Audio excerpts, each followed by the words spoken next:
Thank you, Excellencies, dear civil society colleagues and friends. This meeting takes place at a pivotal time to advance gender equality and to adopt more feminist and gender transformative policies. The difficulties we saw during the negotiation of the Pact for the Future reflect a broader and stronger pushback against women's and girls' rights and the rights of LGBTQI people that we see not only in discussions at the United Nations or national parliaments, we also see it in around the over 40,000 clinics in the 150 countries where IPPF associations provide sexual and reproductive health care. And we see it in the millions of schools where IPPF associations are providing relationship skills and sexuality education that will make our children safer. So yes, it is timely, but it is hard, very hard to speak now about feminist foreign policy. Hard to come after Hamida's reminder of how women are being erased in Afghanistan and the world looks to the other side. Hard because at this precise time, our healthcare providers working in those 40,000 clinics, 70% of them are women. They're being bombed in Gaza. They're being attacked in Sudan. The facilities are being destroyed in Lebanon. These are the same facilities where women and girls need to come to get life-saving sexual and reproductive health services, and they are being destroyed in wars initiated by men. But it is precisely because of this, at this very time, that we must talk, not just to reaffirm our principles, but to deliver concrete results, as you have done. I would like to stress 2 points.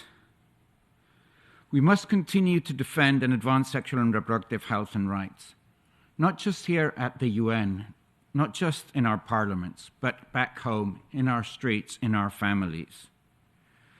We, all of us here in this room, have always known that sexual and reproductive health and rights, that control over our own bodies saves lives, and that without it, the promise of gender equality remains an illusion.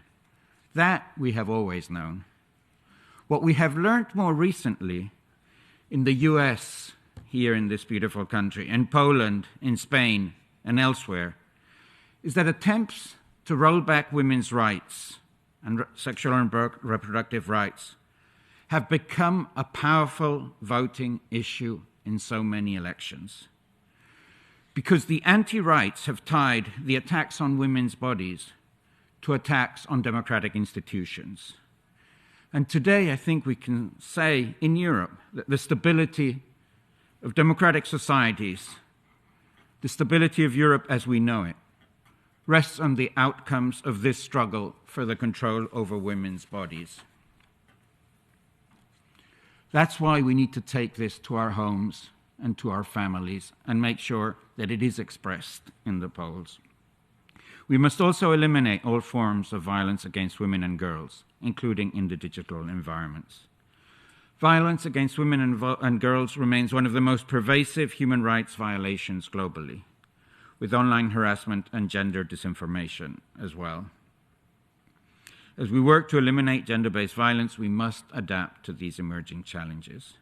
We must ensure accountability for perpetrators, both online and offline, and strengthen protections for all women, with sexual reproductive rights at the core of our efforts to build a world free of violence and discrimination. Excellencies, as we look ahead to the next Feminist Foreign Policy Summit in France 2025, I take this opportunity to call on non-member states to step up their efforts, particularly in translating the bold principles of feminist foreign policy into concrete, measurable actions. As you do that, you will find IPPF and many other civil society, feminist, LGBTQI groups standing right next to you and ready to assist. Thank you so much.